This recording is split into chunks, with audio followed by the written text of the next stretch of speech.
네, 안녕하세요. 이제 요즘 젊은 직장인들이 부동산 투자에 관심이 많은데요. 비교적 소액으로 투자할 수 있는 게 수익형 부동산이라고 해서 매달 월세를 받는 오피스텔, 상가, 레지던스, 도시형 생활주택, 분양형 호텔, 지식산업센터 같은 것들이 이제 굉장히 많은데요. 여기에 관해서 이제 궁금한 것들이 참 많습니다. 그래서 수익형 부동산 반면으로 이제 상담 경력이 많으신 고진영 팀장님을 모시고 질문하는 시간을 가져봤는데요. 이제 첫 번째 제가 드릴 질문은 새로 짓는 건물을 분양받을 때 시행사, 시공사, 신탁사라는 게 있는데 이게 어떤 역할을 하는 건지 이제 궁금합니다. 그래서 이거에 대해서 한번 답변을 한번 들어보겠습니다. 네, 안녕하세요. 네, 지금 안내받은 고진영 팀장인데요. 제가 간단하게 또 설명을 한번 드려볼게요. 우리가 이제 신축 건물이라고 해서 새로 건물을 분양을 받게 됩니다. 그때 우리가 이제 계약서에 보면은 시행, 그리고 시공, 그리고 신탁사라는 것이 이제 적혀져 있기도 하고 그런 내용을 보게 되는데 이걸 좀 궁금하셨던 것 같아요. 자, 그래서 하나씩 말씀을 좀 드려보겠습니다. 자, 시행사.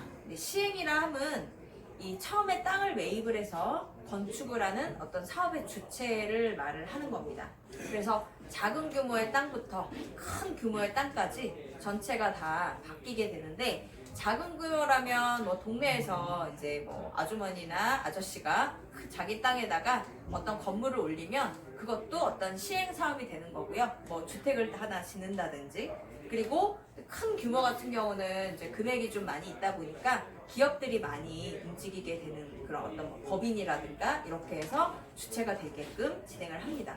그래서 보통 이제 오피스텔 주상복합 같은 경우는 보통 뭐 이제 방의 개수를 말씀드리면 보통 한 작게는 100, 200실, 100개나 200개, 그리고 크게는 1000실이나 2000실까지도 엄청난 규모가 있기는 한데 대부분 한 300실에서 400실 정도 사이가 가장 어떤 일반적인 기업이 분양하는 그런 정도의 규모라고 보시면 되겠습니다.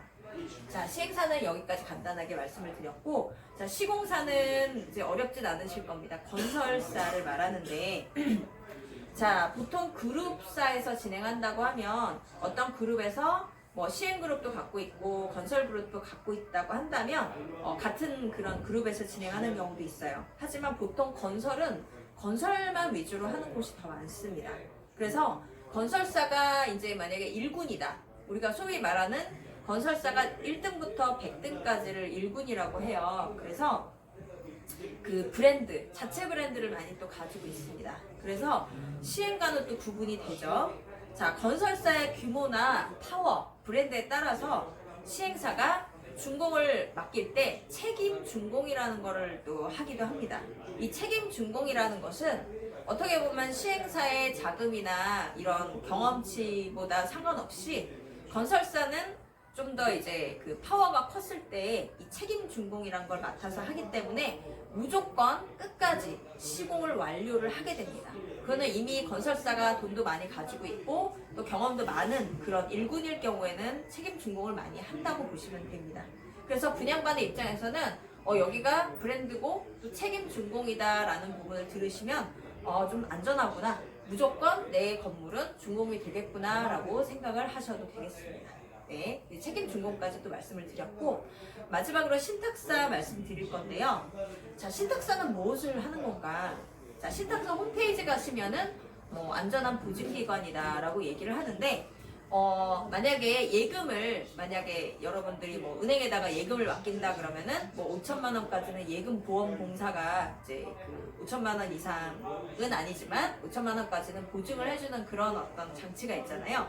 그래서 이 신규 분양을 할 때는 우리가 뭐냐면 건물이 다 지어진 상태가 아닙니다.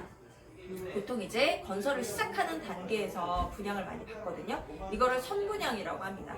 그렇기 때문에 이 분양받는 사람은 내 건물이 완공될 때까지 등기를 직접 받는 게 아니기 때문에 약간의 불안한 마음이 있을 수가 있습니다. 이 사업이 완전하게 끝까지 갈 것인가? 이런 궁금증도 있고 불안감도 있는데 그래서 이 신탁사라는 곳은 내 계약금을 직접 보증을 해주는 그런 곳이라고 생각을 하시면 되겠습니다.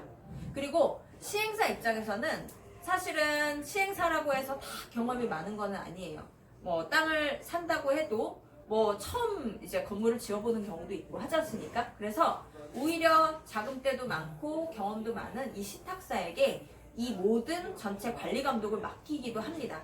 그래서 뭐 개발 신탁이라는 단어도 있고 뭐 관리 신탁 이런 어떤 단어들이 있는 게 뭐냐면은 조금 더 경험이 부족한 시행사가 경험이 많은 이 사업 경험이 풍부한 신탁사에게 이 건물 사업을 전체를 관리를 맡기는 겁니다. 그러면은 여기서는 이 시행사의 경험에 상관없이 역시 사업을 끝까지 훌륭하게 관리를 해서 진행을 해냅니다.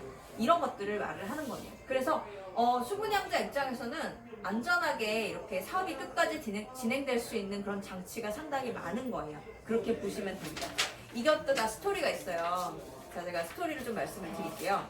이제 이 분양을 처음 받아보신 분들이 많다 보니까 오셔서 질문을 많이 하시거든요. 제 돈이 이거 넣는데 계약금은 안전하게 보호가 될까요? 그렇기 때문에 제가 말씀을 드리죠. 아, 사모님, 이 돈은 신탁사 계좌에서 안전하게 관리가 되기 때문에 이 돈에 대해서는 걱정을 하지 않으셔도 됩니다. 무조건 건물을 지어드리던지 아니면 신탁사에서 이 계약금을 보호했다가 혹시나 어떤 사업이 이제 무산되거나 어떤 안 좋게 이렇게 마무리가 안 되게 되면은 사모님께 이걸 돌려드리게 되어 있습니다라고 얘기를 하는 게, 자, 요 스토리를 좀 말씀을 드릴게요. 이게 이제 어려운 어떤 용어일 수도 있지만 건축물 분양에 관한 법률이 제정이 됐어요. 그래서 이 사건이 언제 있었냐면은 93년도쯤으로 알고 있습니다. 그래서 동대문, 우리 많이 아시는 동대문에 이름이 굿모닝 시티라는 건물이 있었어요. 그때 이제 분양을 시작을 했을 때 그때는 신탁사라는 어떤 제도가 없었습니다. 그래서 사람들이 이제 시행사나 이제 사업을 하는 이제 주체가 되시는 그쪽 계좌로만 돈을 넣었는데 그분들이 자금을 잘 못 관리하셨던 거죠. 다른 데다 뭐 땅을 샀다든가 뭐 개인적으로 쓰셨다든가 어찌됐든 그래서 그 사업이 부도가 났습니다. 그런데 그 돈을 찾을 수가 없는 거예요. 그래서 결국 사업도 없어지고 그 돈들은 다 어딘가에 공중분해되고 들어가셨던 돈들은 어떻게 될까요? 이분들은 정말 심각하신 분들은 자살하는 분도 심지어 있었고요. 뭐 연예인도 있었고 국회의원도 있었고 정말 그 사업에 들어갔던 수많은 분들이 다 피해를 봐서 정말 나라가 한번 발칵 뒤집혔었던 사건이 있었답니다. 그래서 그 이후로 신탁사를 통해서 돈을 보증을 할 수 있지 않으면 분양을 못하게 분양 허가 자체를 내주지 않는 법률이 생겼습니다. 아, 그래서 내 돈은 신탁사를 통해서 안전하게 보호를 받는구나, 이렇게 생각을 하시면 되겠습니다. 네. 네, 잘 들었습니다.